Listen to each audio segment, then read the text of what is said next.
My grandmother tried to steal my apartment and make me go back to my parents so she could punish me. I'm 29 and had been dealing with this for some time, but recently this became ridiculous. My grandmother is the most special person I ever knew. She believed that she is the matriarch of the family, the highest authority, that we all must obey, and for that, she had done a lot of things to all the family over the years, and recently I became her main objective.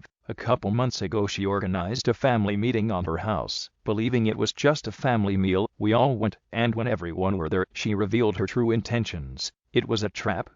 Apparently someone told my grandmother that I was dating a girl, and basically she exposed me to all the family. The following 30 minutes were a non-stop humiliation in front of all my family, saying how a failure I was, a shame to the family, a sinner, and how embarrassed she was that all her church's friends knew I was a shameless pervert. When I couldn't take her shit anymore, I got up from my chair just to be slapped in the face by her for disrespect her. After seeing that the rest of the family finally intervened, getting her apart before she tried to pull my hair. The following weeks, she was nothing more than a constant headache. Endless calls and text messages, telling me such beautiful things as that I will burn for my sins, that I was a disgrace, that I should stop fooling around and correct my life. She even lectured my parents, demanding that they correct me to make me quit my job and find a husband, because that was the right thing to do and what I should be doing. Also, she took every chance she got to say how evil and selfish I was for ruining her good image.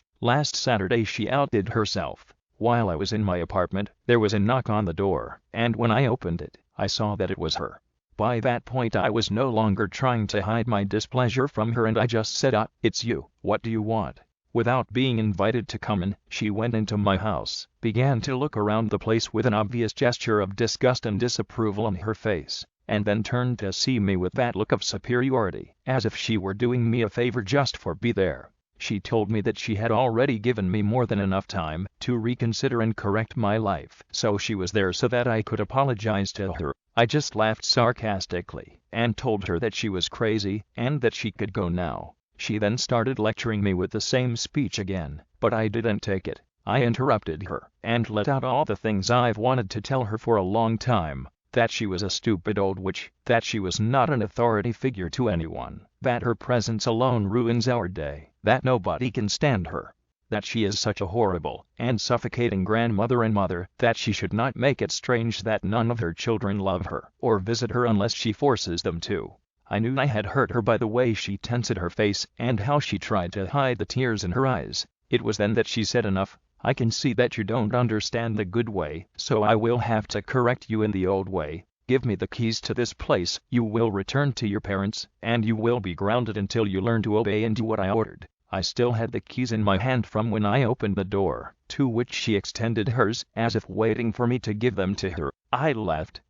I laughed out loud. This was too ridiculous that I couldn't take it seriously, and apparently that made her so mad that she lunged at me, trying to grab my keys. We struggled, there were screams, things falling out of place, the damn witch got to the point of digging her nails into my arms and biting my hands. The scandal was such that a couple of neighbors went out to see what was going on, and when my grandmother saw them she started shouting that I was a thief and was trying to rob her house. Obviously they didn't believe him, they were my neighbors, they knew me. They separated her from me, and when she saw that they did not believe her, and that I would not obey her, she threatened me with "Your parents will know about this," and left. Since then, she had been telling to everyone how it insulted her and violently attacked her. We all know her, we all know she is a liar, she just makes everyone lives harder.